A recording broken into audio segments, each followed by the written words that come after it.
Kia ora tātou, nau mai, haere mai. Ki te papiaoia o Manawatu, rangatira, te papiaoia. Tēnā koutou, tēnā koutou, tēnā tātou koutou. Look, welcome everybody, and as Mayor of Palmerston City, thank you for coming tonight. You can see we were looking for crowds of hundreds of people, but I do thank the people that have come here tonight.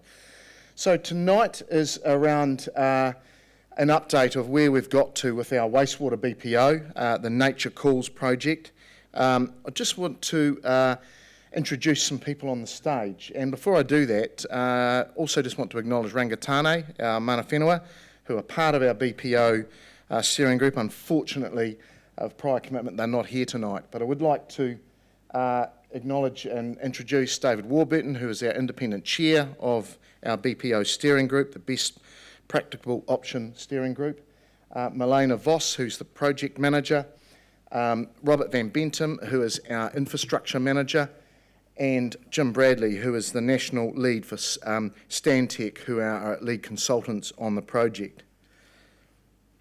We also have a number of councillors in the room, some that are on the BPO group. I'd like to acknowledge Councillor Zolfa Kabat, who's on the steering group, along with Bruno Petrinas in the back row. I'm not sure why she's in the back row, but Councillor Beatty, Susan Beatty, who's also on the steering group. We have other councillors here, and the Deputy Mayor Alicia Rutherford, Councillor Orfei Mickelard and Councillor Lorna Johnson, and also he's sitting on the other side, Councillor Brent Barrett, who's on the steering group as well. Right, so tonight we're going to just really recap, look where we've come from in terms of this process. Over the last couple of nights, we've presented to the Horowhenua District Council, we've been to Foxton, and this morning we were with Fonterra and Federated Farmers. And it'd be fair to say that when we're doing Foxton, iwi did not want our waste in the ocean, the residents did not want our waste in the river, and Federated Farmers did not want it on the land. So we're in a challenging position, and I'd be honest, that is exactly where we are. It is a really difficult position. And with pending government announcements and the Three Waters reform, it has added an extra dilemma to the situation.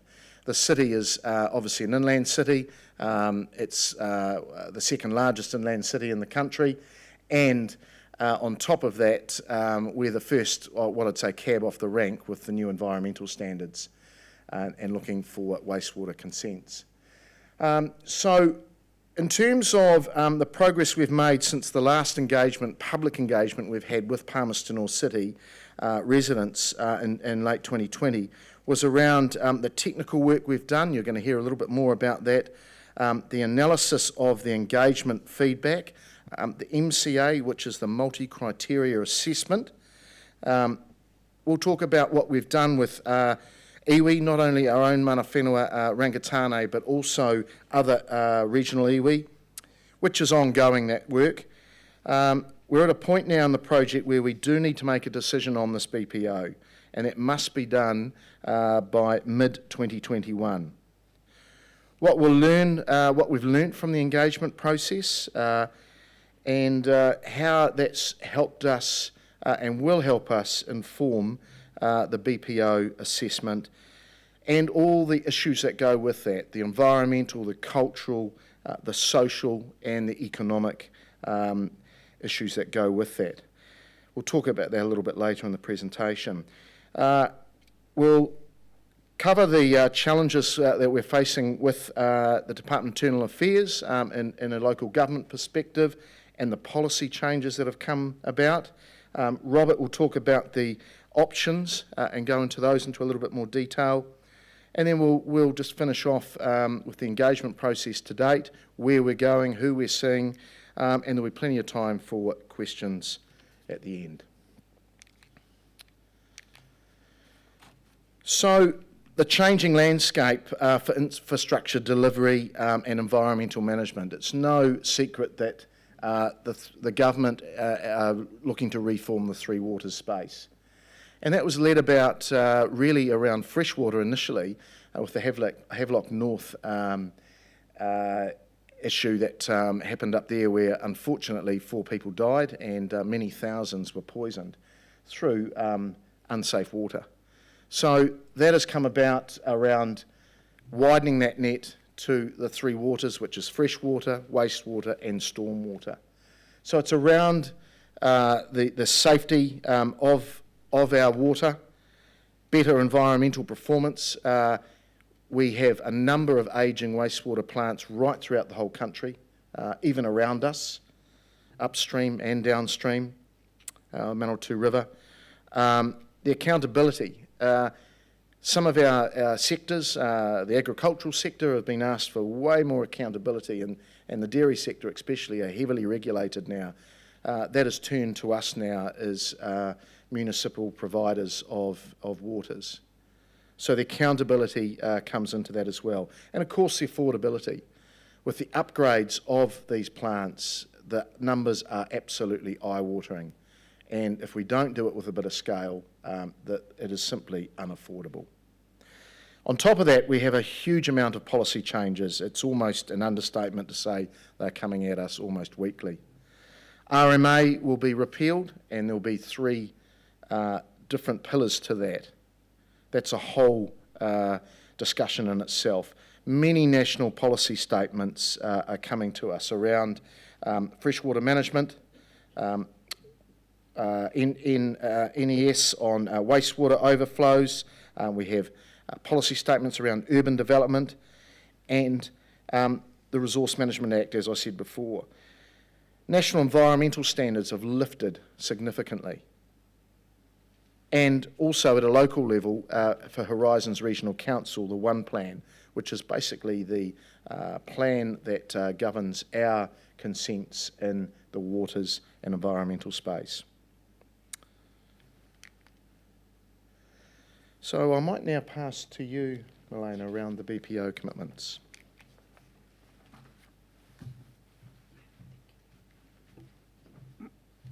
Thank you, Grant. While this is up, it hasn't changed since last time for those that were here last year. So this is the program we're working towards. We're required to meet dates and milestones as a part of our condition under our existing resource consent.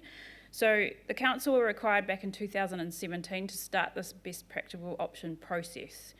The next milestone is to confirm the BPO option by mid this year, so June, as Grant mentioned, and then we've got approximately a year to prepare our resource consent and assessment of effects. So that's when we start to get into the detail of the preferred option, and then subsequent to that, once you've lodged the resource consent, we would be going through hearings and then finally a decision, which would be made ultimately by Horizons Regional Council, or it goes up the chain by the Environment Court. So now I'm just going to briefly go through how we're getting to the BPO. So these are a number of assessment tools that we've adopted. First of all, I just wanted to note the project objectives. So back in 2017, the whole council, who are the decision makers in terms of the option itself at this stage, agreed these project objectives. And why I put them up there is just to highlight that the objectives focus on a social, cultural, environmental and economic values. So it's a balanced set of objectives. It's not just about the economics about it, and it's not just about the environment on its own or about the social or community impacts. We've got to reach that balance, and it's reflective of the Resource Management Act. So community and stakeholder involvement in this process is vitally important in terms of getting a solution that we can take forward and having credible expertise to help inform along the way. So I put these up again as part of, they're reflected in the methodology, which is what we've got up here in this next slide. So the funnel I produced last year, same funnel we've been following. This process is about having a range of assessment tools with a lot of technical work that's used in the background, and it's to support an alternatives assessment process, which is what's required under the Resource Management Act, and that is what we're applying under for our new resource consent. So early on, you can see in the table on the left-hand side, we've got some key dates and the core assessments that we've done to date. Back in November 2018, we started with the very long list. We then fatally flawed 10 options. The options that we took out of that fatal flaw process were either significantly a cost burden, so $2 billion type options, evaporation to air, for example, or they were absolutely unconsentable.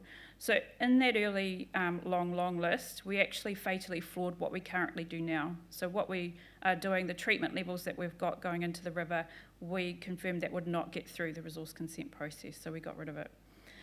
Moving on, after the fatal flaw assessment, the next major assessment we did was the traffic light process. And out of that, we got the short list of 6 conceptual options, and that's what we put out to the community and to stakeholders in June last year. The consultation or engagement process that we undertook in June last year then allowed us to feed a lot of information from stakeholders and community into the MCA process, which is the grey blob up there in the funnel. So the MCA was completed, and which is one of a range of assessments we're yet to do in November last year. And out of the MCA, there were 3 options that have come out of the top. So what I want to note out of the engagement process and the information you've got, all of the options are on the table. What we're highlighting is that out of the MCA, which is a credible process we've used to date, 3 options look to be able to carry forward as a potential BPO. However, there are a number of assessments we are yet to complete, including an MCA in cultural values with iwi. That is really important. This consultation or engagement process, there is assessment back against those project objectives, and there is also assessments against council's policies and plans and an assessment against the RMA. So if we look back at 2017 when we started and where we're at now, and as Grant mentioned, the goalposts have shifted. So what we're doing is keeping a watching brief in terms of which options we can get through the challenges of the Resource Management Act, new policies on freshwater management, environmental standards on wastewater overflows. There's a long list. So moving on from the funnel, with those assessments that I've talked about, these are the criteria and also representative of values that we are using consistently through each evaluation process. So for those that have a book in front of you, you'll see that there is a page there that describes each of those. And what we want to understand out of this process are where do people's values sit and which of the options most represent the values that you prioritise out of these. Just to elaborate on a couple of them, and there are explanations in the material on the website and in that book.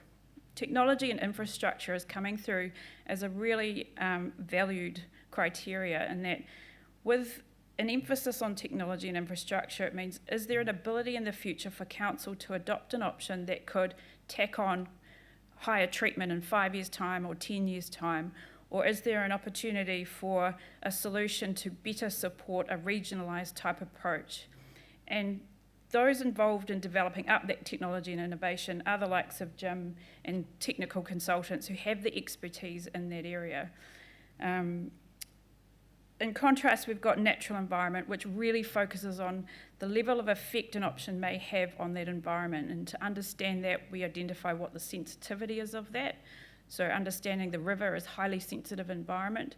So which of the options most or least protects that environment?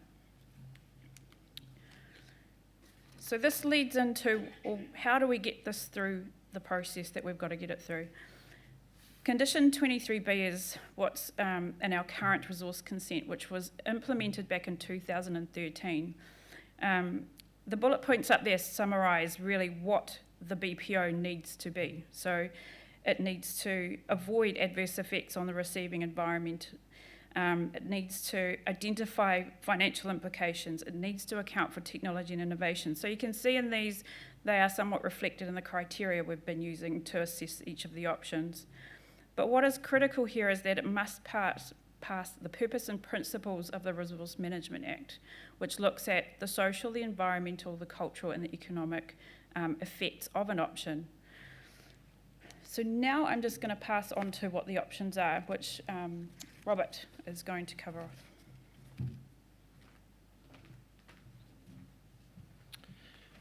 Thanks, Melena. So just take you back to when we sort of talked last year. As Melena has mentioned, we had the 6 conceptual options. And those 6 we continue to take forward. We did a lot of work to look at the detail of the effects of each of those options, but also we explored were there variations or variants on each of those options, and we identified in a number of cases that we wanted to test alternatives. In addition, we looked at whether any of those options really now were ones that no longer had any merit, and through that process, essentially, we've come to refine and we've extended and simplified, as it were, the alternatives. So this is the list of the options as they sit now. So the numbering 1, 2, 3, 4, and 6. Yeah, the words, it's too small, but there is material which you can refer to. Essentially, the option 5 at this stage is no longer there, and that's one that we felt through further work that revolved around applying the treated wastewater to groundwater, shallow groundwater adjacent to the river, and essentially we needed to combine both large land areas with high treatment, and that option really wasn't considered to offer any benefit or merit above the other existing options. So it was dropped or put aside. So what we're really left with is the 5 with a couple of variants. So option 1 is essentially the river discharge. We've explored there whether there is still a risk to the river associated with this option, and there is a small variant where we're diverting during the low flow period around 15% of the flow to land. So the key thing about each of these options is that we determined a level of treatment based on the sensitivity of the particular receiving environment. So all of the options have improved treatment over the current plant. Okay, so they all do better.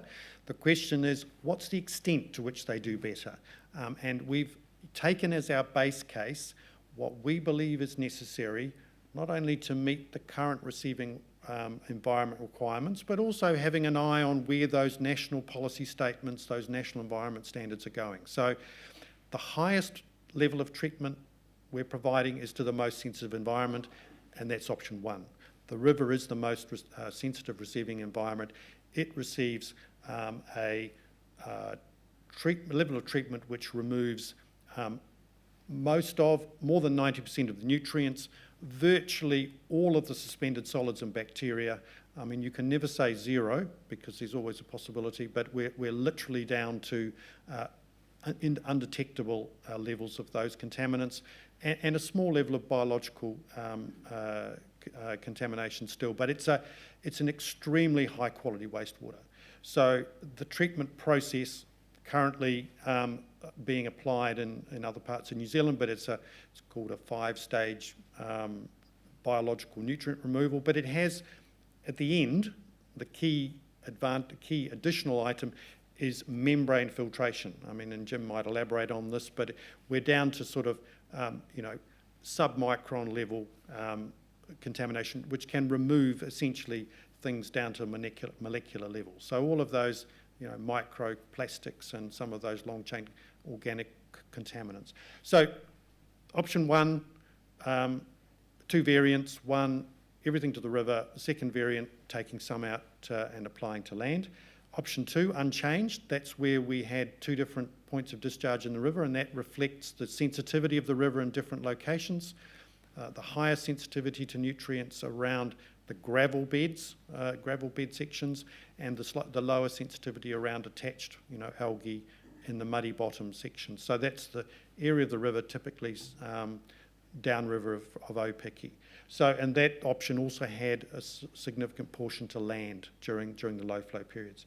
Option 3, that's our everything to land, and if you recall, there were 2 broad locations. One was the sand dune country, the relatively high rate infiltration of soils, and then the alternative fluvial soils or soils associated with the river closer to Palmerston North. So those options are still in. The number 97% there is there because, well, essentially it's actually impractical to actually irrigate 100% of the time. There's always going to be a few days when the soils are very wet and the river's very high and you've got very high flows. So that just reflects that practicality limitation. And then really down to option 4, and that's where we tested, that's the split discharge, 40, 50, 55% to land and the balance to river. So we've done a little bit of sensitivity around those. We've looked at what we believe is the minimum we need to do, which is 45% to land. We've looked at a higher level of diversion, 55%. So clearly there's a continuum there. We could take that further. You could take that to 65 or higher. So again, two locations, the sand country and the fluvial soils. And then finally, the last option we've still got in the mix is the ocean discharge. So originally we had an ocean discharge with some diversion to land during the summer. We've also included the variant around a full discharge to ocean. So that's the complete list of the options we're still considering. You heard Milena talk about the multi-criteria assessment. So that was where we've looked at all of these options and the variants and tested them across those range of criteria. And we've given them different weightings and different, as it were, we've done different rankings. And out of that process, 3 of those alternatives look like they are a little bit more robust. They meet more of the criteria across those various weightings, and those are the ones highlighted in yellow. So those are the ones that have been highlighted in the booklet that you have. And if I just work through those briefly, the first of those is the river discharge with, as I said, enhanced treatment with a small portion to land. Now, the reason why we've proposed some diversion to land is because even at those very high levels of treatment, there's still a residual level of nutrients. So we're talking 3 to 5 milligrams of nitrogen with a very low level of phosphorus. There is some evidence and some risk that we will still have a response in terms of algae growth in the river. So the most effective way to deal with that is to divert that flow during those very low periods to land. So it's best practice, as I said, for wastewater treatment currently being applied in Rotorua. There are a number of plants consented in the Auckland area. Pukekohe, I think, is the next one under construction at the moment, which will discharge to the lower part of the Waikato River. So, this is well proven, high technology and high levels of performance. So, but of course, there are disadvantages, and this option clearly retains a discharge to the river, which is unacceptable to many parts of our community, particularly iwi. There are risks around water supplies where other communities are drawing water from the river. There are ecological impacts and riverbed impacts as well. So, this option has disadvantages and it has advantages. The second option we describe, which seems to have some robustness, as I say, initially through the process, is that split river and land discharge. Even at this 55% to land, this is a very large land footprint. Okay, 1,760 hectares. Half the footprint of Palmerston North. So a very complex option in terms of the land parcels, the management of wastewater in terms of storage and irrigation across a wide range of soil types. There will be potential issues with bore and groundwater interactions because that irrigation wastewater will be going into the groundwater.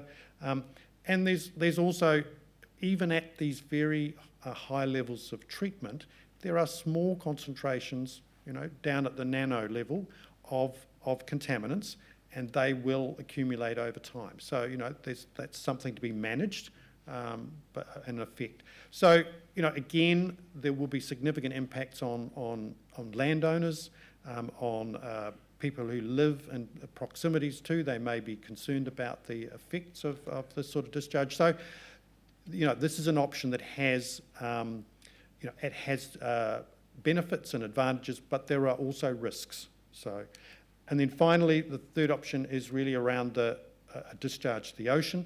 Again, remember, all of these options have higher levels of treatment than currently. We're not discharging untreated wastewater here. So, there will be concerns around obviously ecology, the estuarine environment in terms of impact on shellfish, recreational fishing, and the concerns from, many that we're simply moving the treated wastewater contaminants from one receiving environment to another.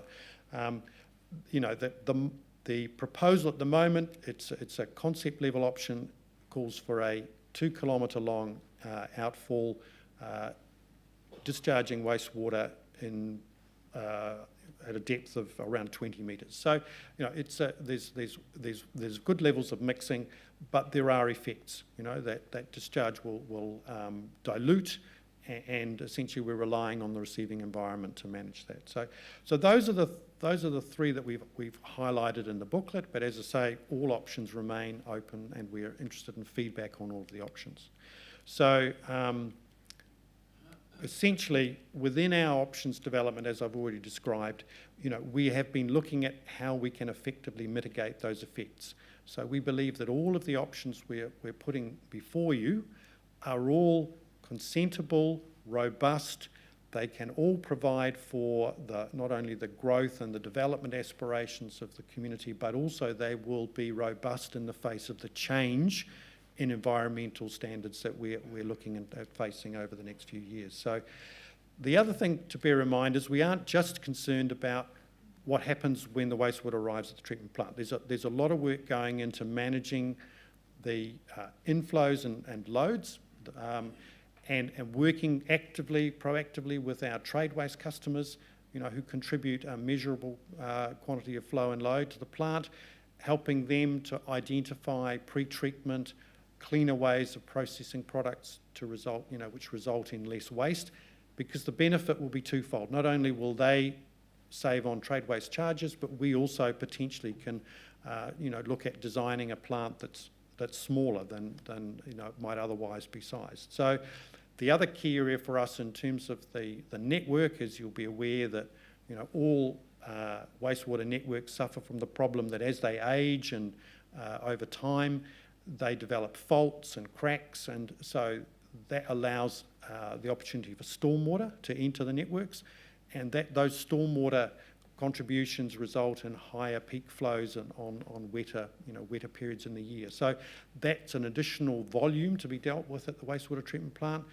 The plants have all been designed to cope with those wet weather flows, but again, if we can exclude those, we can benefit from lower long-run operating and capital costs. So, and then the other things we're really actively looking at is closing the cycle on some of those byproducts, or the products that are resulting from our treatment process. You'll know currently Palmerston North digests the organic solids in tanks, digesters, and we recover that methane gas, and we generate electricity on site. We'll also be looking at recovering the biological material. Not only do we currently compost it, but we'll be looking at maybe applying that to land. And there are other technologies emerging about recovering phosphorus and other beneficial elements of wastewater. So all of those things will be part of our thinking for whatever option goes forward. So managing down flows and loads, persuading new house builds to be employing the latest water, as it were, saving technologies, will all be part of the future roadmap that Council will be proposing. So I'll leave it there, and I'll pass back to Grant on the engagement side. Thank you. Can I just quickly ask why I'm only seeing 2 pictures in here, there were 3 in the previous original meeting. Good question. I don't know. Well, we'll come back to that. So where have we got to? And we have to find out more information. So you'll see the booklet here, and that really, we have some fact sheets as well, because a lot of people asked for more information, and I'll basically call them white papers. They are down the back of the room as well, and you'll have an opportunity to get more information on each of the options. And 90% of our feedback came online. So the Nature Calls website, we have done quite a bit on that, and the web hub there again has all the information that you need to know about Nature Calls. The One new development, though, is the social pinpoint, and that's where looking at the values of what was important, it allows users to interact with each other and have conversations online.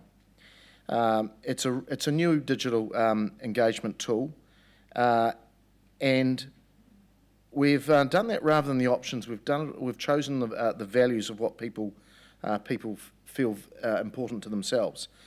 So this screenshot here is a test site. It allows you to see for the example of what one person has commented on their views, and in this particular case, it's around cultural values, and another person has liked it.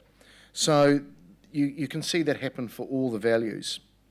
And while we're not really counting these as formal submissions, they'll be certainly summarised in the feedback to council. Public meet and greets. We've had public meetings, there's 16 in total, and we've met with, in Foxton, with the Horowhenua District Council, tonight here in Palmerston North, a number of different drop-in sessions at local libraries. There's a live Q&A on social media on Monday. There has been a significant number of focused stakeholder meetings and workshops as well. This morning we met with Federated Farmers, and they have there's a food and fibre community group set up as well. We're also going to where some of the people are. So the market days have drop-in sessions as well to raise awareness. So that is where we've come to, people. I'll now just invite David Warburton to come to the stage, and we can look at that where how we you can be the traffic cop in terms of questions. David.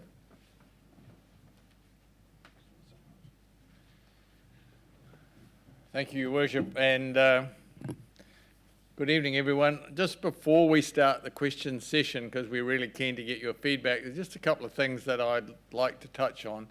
The first is that when Robert gave you that really good summary of the treatments, the bit that probably should also have been said is that the treated wastewater will go through a land or a wetland treatment before a river discharge. So not only is it getting down to the micron levels in terms of the membrane filtration, we will also be using a wetland process as part of the overall treatment system. So that's just to give you some clarity on that.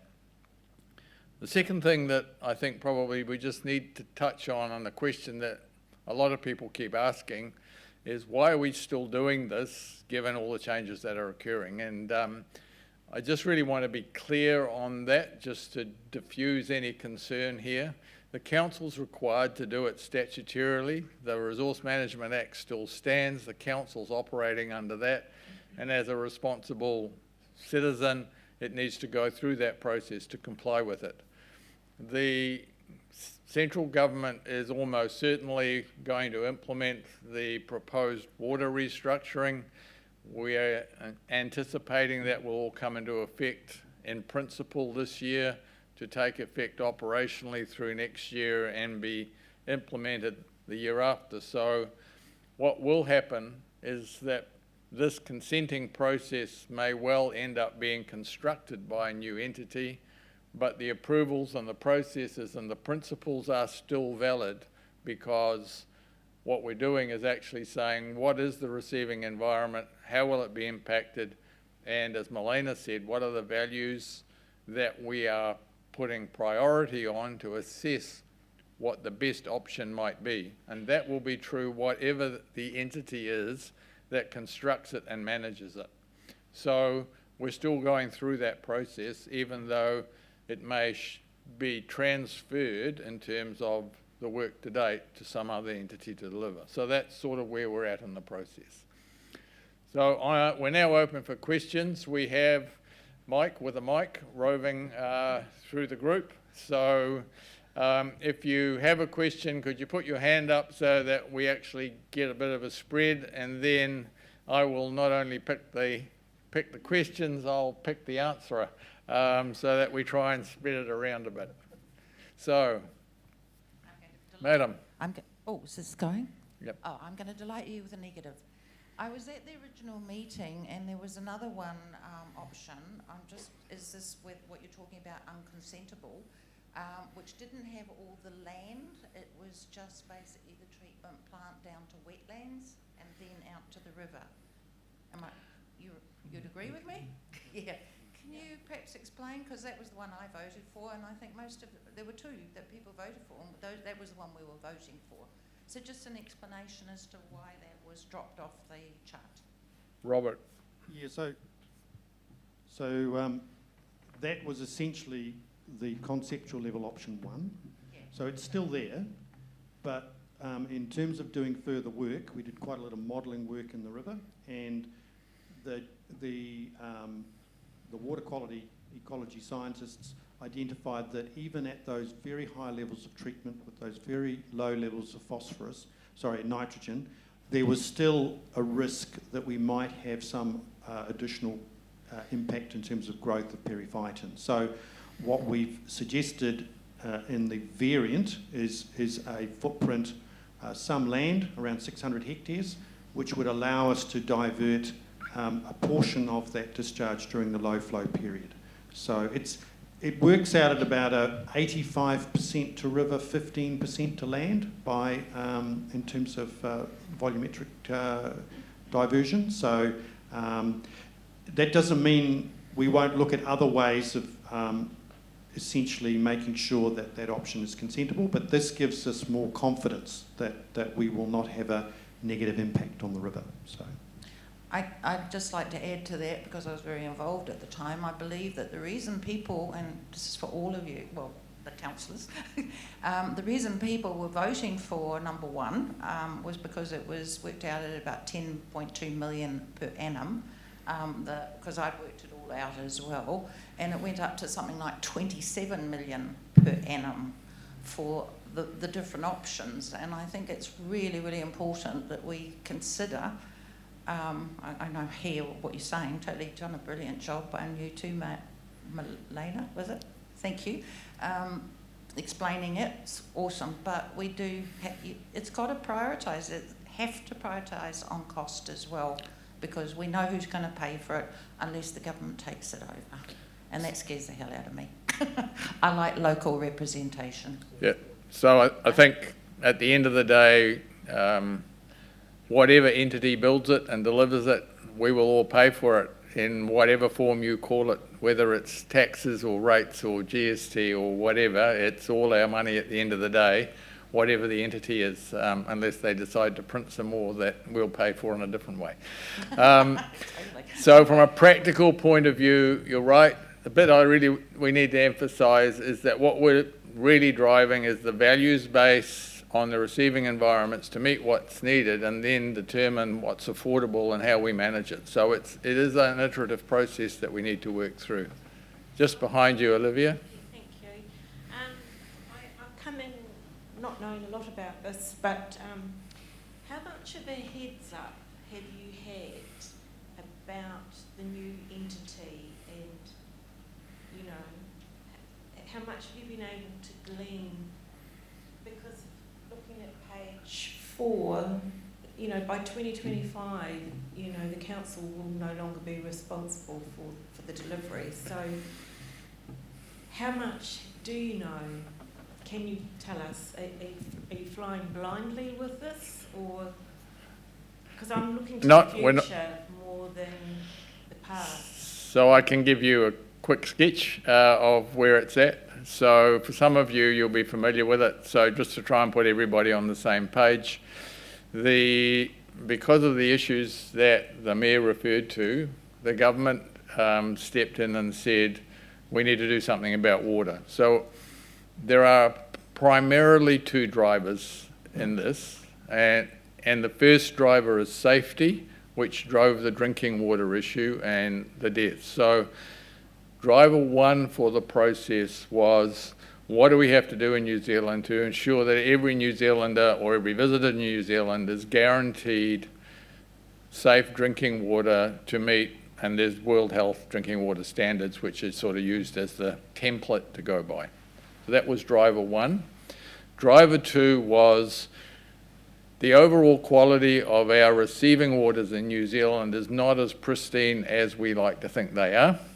And we actually need to do something on a whole catchment environment scale to improve our natural waters. So that means we have to do something better with our wastewater, and we have to do something better with what's loosely called stormwater, which is actually our free water or our natural water on our flood control. So the water that's running off paved surfaces, the water that's running off farms or anywhere else, and getting into our natural catchments and affecting the quality of our natural waterways. Those are the two drivers. And as a consequence of that, they effectively started the Three Waters program and said, we actually need some national standards, which were referred to earlier, and we need some national control. So the current government has a very strong central control philosophy. So you've seen that in tertiary education that was implemented probably 18 months ago. You saw it this week in health. And basically 6-9 months ago it was in water, and those announcements will be made and confirmed probably through May and August and implemented by the end of the year. And it's likely to affect all three waters, and there is a national regulator that's separate now from, so drinking water used to be controlled by the Department of Health, it will now be controlled by a separate regulator, and all of the policing will probably come through that process, so there's a standard. To enable all that to happen in terms of delivery, they are proposing to set up, this is still open for debate, a number, could be 4, could be 6, and I'll say 5 just for a number, but I'm not making policy here. There'll be 5 entities which they're calling water service or water delivery entities. They will be placed across New Zealand, and they will be Crown entities, so they will be funded, controlled with local representation, and kind of work like an SOE or whatever, and they will manage water. So it's not a water care or a Wellington water model, but it's more like that than every local authority running their own water treatment plant. So that will be a consolidation of how it works. And then there will be a national regulator that actually polices that. And there will probably be a separate national commercial regulator, a bit like the Commerce Commission that does it with electricity. So it's a monopoly control as soon as you set that up. And so there's a commercial regulator being proposed, as well as, I'll call it a technical regulator, that ensures compliance of drinking water standards and wastewater discharge standards. Does that help you enough? It does actually. I don't want to hog the mic, but you did say in this presentation that none of these options have been consulted with iwi yet. Yes, they have been consulted with iwi, but I will get Milena perhaps to expand on that a little bit more. We've done a lot of work with iwi, and there is more to do, which is I think the comment that you're referring to, where we're doing a separate MCA process with them. Milena, would you like to comment? Yeah. The iwi are involved, so Rangatane, I think Grant might have mentioned this at the beginning, sit on our governance group, and at an operational level since 2017 have very much been involved with developing up technical work, reviewing that, and they are mana whenua. Because the options go well beyond our area, and the river flows out to the coast, we are engaging with Ngāti Raukawa, Maupoku, Ngāti Apa, so there's, and more. What we've got in our current evaluation to get to the BPO is a specific engagement and technical assessment we are undertaking with neighbouring iwi to identify a BPO from a cultural perspective. So, and that engagement started well over a year ago, probably a couple of years now, but it's very much about identifying opportunities, constraints, and being part of the evaluation and options development process, as opposed to just, these are the options, what do you think? So it's a very collaborative process. Thank you. Thank you. Lady down the back in the corner over there, I'll come to you in a minute.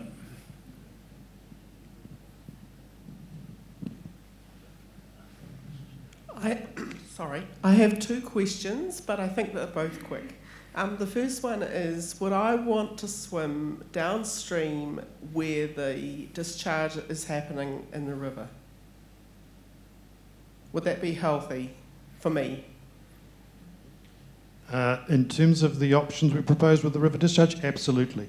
I mean, currently the river carries large quantities of contaminants and nutrients at certain times of the year, but if you're happy to swim above the current discharge, our discharge will be so clean there'll be no difference essentially downstream. So, okay, that's cool, thank you. And the second question is, if the discharge is onto the land, can that land be used for growing anything, or is it toxic? I don't know whether it fertilises or poisons. So the short answer is it can be used for virtually everything other than lactating cows at the moment, and that's a Fonterra concern, just to avoid any potential perception of risk. But cut and carry operations, you can grow wheat or barley or make silage or do forestry, so there's a whole range of things that you can do. And given the areas that are involved, if you picked the all to land option, you might well be looking at a mix of those just because of the management regimes needed on 3,500 hectares. Thank you. Yes, thank you. My question is about the costings over the lifetime of the project. In the modelling that I presume you've done, what sort of figures have you taken into account for the likes of inflation over the next 25 or 30 years? Has there any been, or is it based on 2020 figures? Jim, do you want to answer that in terms of the costings? Well, I could answer that. Essentially, we've developed both capital costs in today's dollars, and what we've done is what's called a net present value analysis, where we take the annual stream of costs over a 30-year period and we bring that back to today's dollars. So no, the numbers we are quoting to you don't include inflation. Yeah. However, I need to add that inflation costs go both on revenue and expenditure, so they carry both. And using the NPV calculations, if we did a land application with the last question, then the revenue from the selling of the crops, etc., are offset on the operating costs. And as Robert said, there is some work, we've done a lot of work on the sustainable aspects of the plant in terms of reducing the carbon footprint and recovery of materials and waste as it goes through the plant. Those would be offset within the system. My memory is that we haven't really put a dollar value on those savings. They would be additional. So it's a case of trying to be conservative rather than overly optimistic, and it taking longer to get those returns. But the principle has been looked at. You've got another question? Well, yes, just following on, I think it was announced this week that inflation for the year is going to be about 2%. Now, if you took that out over 35 years, we're talking 70% increase on today's dollar values. You know, it makes a heck of a difference to what's happening to the ratepayer. I understand that, but the inflationary factor goes against revenue streams across everything, and the biggest component on the capital cost is effectively in today's dollars if we built it today. So there are swings and roundabouts on that calculation, so we just need to take that in mind. There's another question down here, maybe. We'll come to you in a minute, madam. When we looked at the options the first time, the ocean option was much more expensive. I think it was like 700 million or something. It's become much cheaper in this iteration. I just wondered if you could explain what happened or how that happened. Yeah, essentially, it's the variant we're looking at has no land, so we've removed that land portion from the one that we've proposed. But if we kept land in, then the cost would be significantly higher. So, yeah, so.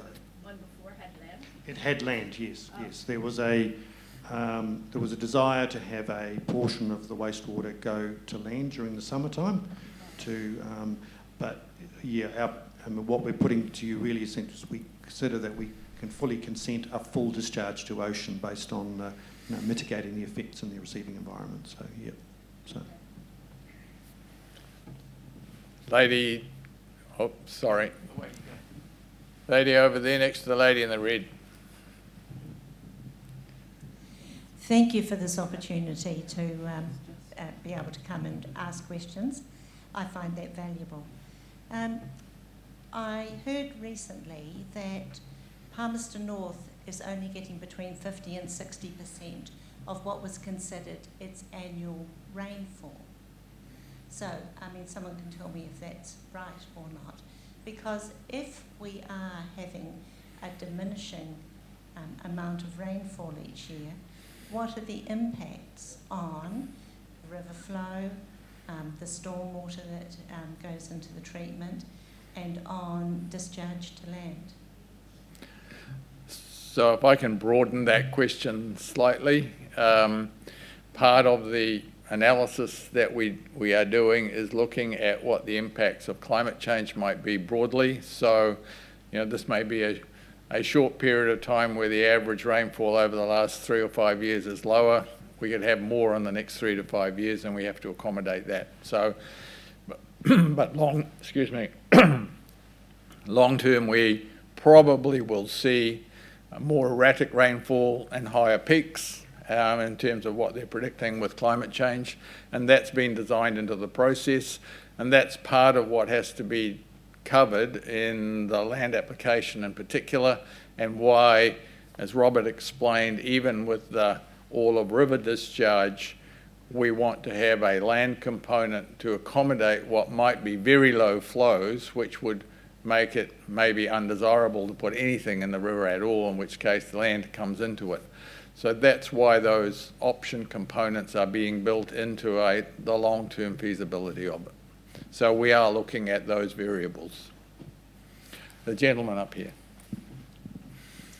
Yes, I was just interested to know, have you factored in the legal costs to acquire this land?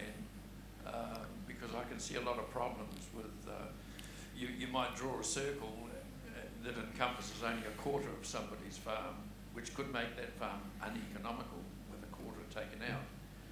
And I own land on the coast. I know where I'm coming from there. I own a lot of property in town here. And the legal costs, the first option, I can run with that, and increasing the ability to treat water, which I'm sure scientists will keep, that will keep evolving at least the ability to treat water. But to gobble up a lot of dairy land, I can see problems there, and the cost could be astronomical, and the delays through legal fights could disrupt your whole program. So the answer is yes, we've taken some of those costs into account, and you'll see that the land application option is expensive, and that's largely the land component of that whole process, even though there's revenue streams coming in against that which don't occur on the other treatment ones to the same extent. So we have taken that into account. In terms of the acquiring of land, there is, as you will well know if you're a property owner, a Public Works Act in terms of a process that we are required to go through whether you're acquiring land for a waste treatment plant or a new road or whatever, in terms of designating. And that is a process that we would go through, and is well established in terms of ensuring market value to the individuals. And in many instances, that will require procurement of the total entity, and then for the council or whatever to decide how they're going to reallocate that and what they do with it. So there is a process for that under the Act, and we would have to go through that to comply with the Act. I might say that in a large number of instances, in my previous life, we went through that process to do a lot of land procurement for roading and transport facilities, and in most cases you don't need to exercise the Act. You just sit down with the individuals and do a fair deal, and you look after them and try and work through the process and come to an understanding, which minimises the legal costs. There's only one set of people get rich when you start going down that route. With apologies to all of those of you who are in the law.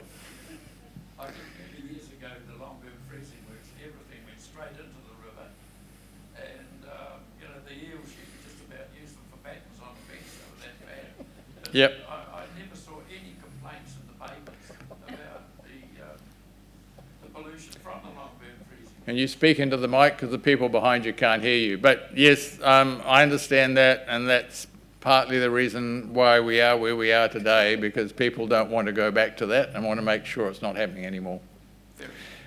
Any other questions from people? Yes, sir. Yes, in this region we have Fielding, Woodville, Ashurst and Dannevirke all contribute, even the Mangatanoka Brewery contributes to the river and will affect the pollution of the river as well. Will we have to carry them, or will they have to contribute to the rates too? Very good question, sir, and probably I should have added that as part of my answer to the lady before about what's happening in the water restructuring in New Zealand. The reason behind that, I think I mentioned, was they're taking a catchment approach to it, which means it would be a regional-based entity. So if we take our own entity here, the Water Authority would actually be worried about what happened in Woodville or Dannevirke or Eketahuna or anywhere, because it'll be the central lower North Island will probably be their area. So they will be looking at that total catchment approach, and they may well be looking at a total catchment solution as well. So all the work that we've done here might be, well, let's make it slightly bigger and pipe in Fielding, Ohakia, Martin, Bulls, whatever, and have one entity that's perhaps got more technology and has scale and efficiencies than lots of little ones creating the same problem. So that's hypothetical, but that's the mindset behind what's being looked at as an option, and certainly internationally some of those principles are applied. Any other questions? Looks like we're coming close to the end. Great. One more? Over there first, because I'm always talking. One here and one down there, and then I'll hand it back to you. Hi. More of a comment, maybe perhaps, and a question. Firstly, about the cost and the inflation and the cost of water going forward. I think from experience in countries where wastewater effluent is used or reused for irrigation and even drinking water, it has been proven over the years that compared to the cost of drinking water supply, your treated effluent water cost actually becomes a lot cheaper over time compared to the cost of building new dams and bulk water supply infrastructure for drinking water. So if water reuse system is implemented, it may prove to be a good investment for future years, and may actually bring down or curb the cost increases on drinking water. Right. So thank you. If the whole process can just take that into account as well in terms of resource recovery. Great. Madam. I just wanted to ask why, if you can treat the water to the standard where people are happy to drink out of the river downstream or swim in the river, why that water is such a problem if you're putting it on the land. Because when you look at the public responses, they've been unenthusiastic about discharge to the river or the ocean, and in fact discharge to the river is the same as discharging to the ocean but with a different pipeline.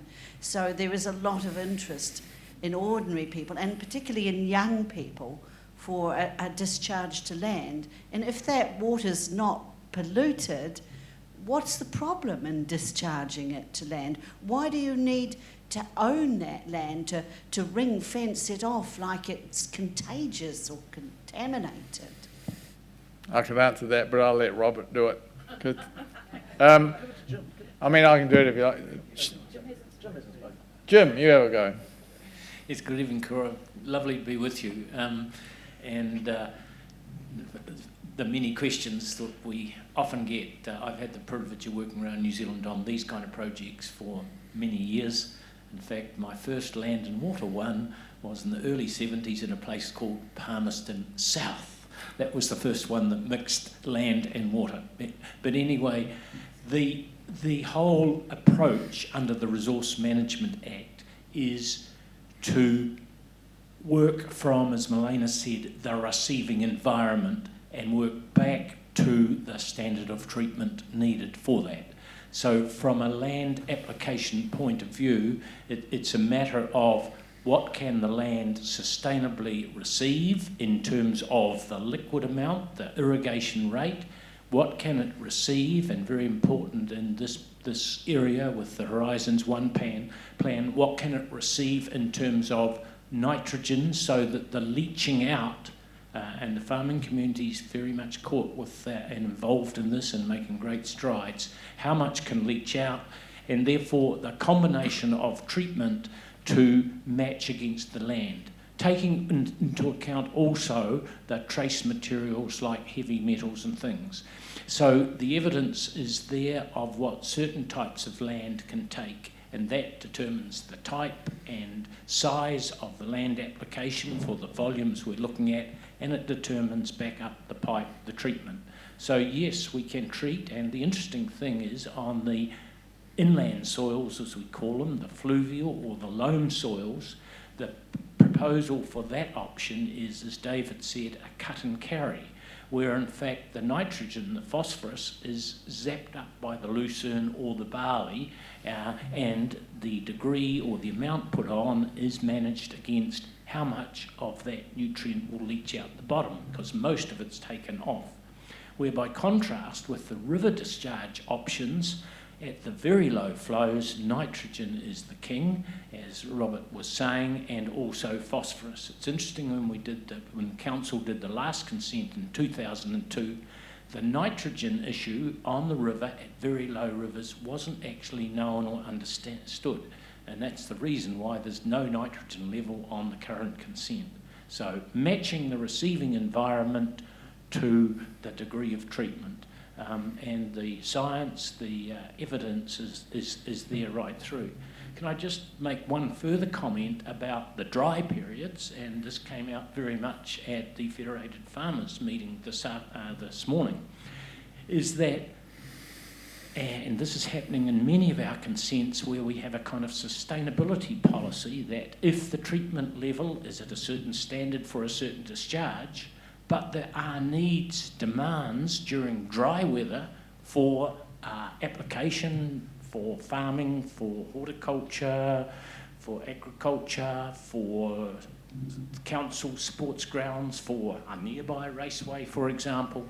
Yes, that can be built into the scheme and have a very big sustainability policy, but it only would occur when the land, the need, the demand was there. At the end of the day, council must have a foolproof consented scheme for 365 days a year that can accommodate dry periods and the climate change wet periods, and that's by itself a major consideration. So that whole sustainability thing and industrial reuse, the kind of comments we made about reusing non-potable or even in the future, taking it to the next stage of potable, all on the table. As Milena mentioned right at the start, future flexibility to upgrade, to adopt new technologies, new management systems is fundamental as we go forward. And what we've got in many of the resource consents issued in recent years in New Zealand is periodic reviews during the consent duration, and the maximum under the Resource Management Act 35 years, and we've had a reasonable number of 35-year municipal wastewater consents issued in recent years, but they periodically have a review. Has a new technology come along? Have the environmental standards on the freshwater increased? How can a council then, or a new entity then, address those and implement those? One of the reasons why these 35 years are coming through is firstly because a very robust alternatives assessment has been done, and Milena showed us the funnel, and just drawing on the many of these exercises I've been in, the robustness is really well there and coming through hugely in this project, and that has to be the case under the RMA, particularly if the thing goes well down the consenting environment court situation. So the consent conditions, often volunteered by the applicant, the City Council in this case, have periodic review periods to address changes in technology, to address changes in environmental standards along the way. One of the reasonably nearby consents I'm involved in is Hastings District Council with its ocean outfall. That was issued a 35-year consent, but with reviews every 9 years, and that was worked through with the iwi Joint Committee with Council. And I remember the Lawrence Ewell, the then Mayor, very clearly saying, we will be giving these 9 years of review rigorous attention, and that one's coming up shortly. So those kind of techniques are available and being used more and more in the issue of resource consents. Because at the end of the day, one of the reasons that a local authority is, when it's done its homework, asking for, submitting for a 35 or a 30 or 25 year is financial security in terms of the value of the asset. And there's a lot of case law on the substance of that argument. So sorry I've wandered around a bit, but... so can I summarise your position there? My understanding from your comments was that if you're discharging into the river, the water will be treated to a higher quality than if you're discharging water onto the land. Correct. Hugely so, and we could go through the parameters, and particularly for the nutrients nitrogen and phosphorus, which the land can accept. Yes. So one of the advantages of discharging to land is that you have either at the time or in 20 or 100 years' time the capacity to revisit that land to re-extract things like heavy metals that you might be needing. But you don't have that option if you put it into the ocean.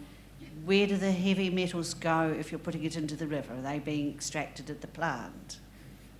A significant amount, particularly with this very high level of enhanced treatment that Robert talked about with the 4-stage biological system, the very fine membrane, for those that are into numbers, about 0.04 microns, that filters out all the fine sediment material, and many of those heavy metals are attached to that sediment material. So substantially yes, and the consent conditions will set levels and the monitoring will achieve it, and that's common practice now. Anything you want to add, Robert? One of the advantages of discharging to land is you have the opportunity to do something like make some useful wetlands, not just your average, Raupo flax, swamp, sewage treatment wetland, but something more useful. And that could also include making swamp forest, which we have none left in the Manawatu because we've logged it all. And we could maybe even make a recreational lake, which apparently we'll be able to drink when we visit. All of those are possible, but they all add costs one way or another to the mix. So what we're trying to do is look at the most practical options. I think that brings us to the end of our questions. We really appreciate your feedback. I would encourage you to actually make some submissions. We want your feedback. We want to take it into account. Robert's already explained tonight the number of changes that we've done in terms of further work, further analysis and refinement of the options after the round of discussions that we had towards the end of last year, and we want that feedback now. I'll now hand back to the Mayor to wrap up. Thank you very much. Thank you, David. Look, people, for your submissions, naturecalls.co.nz, and please, if you could email through that web hub any questions as well, if you have them, and they'll be answered as quickly as we possibly can. But also, if you do have submissions, please, we encourage them, please. So on that note, thank you very much for coming tonight. We're going to hang around for a few minutes if you want to have a chat on one-on-one, but kia ora everybody and have a safe evening. Thank you.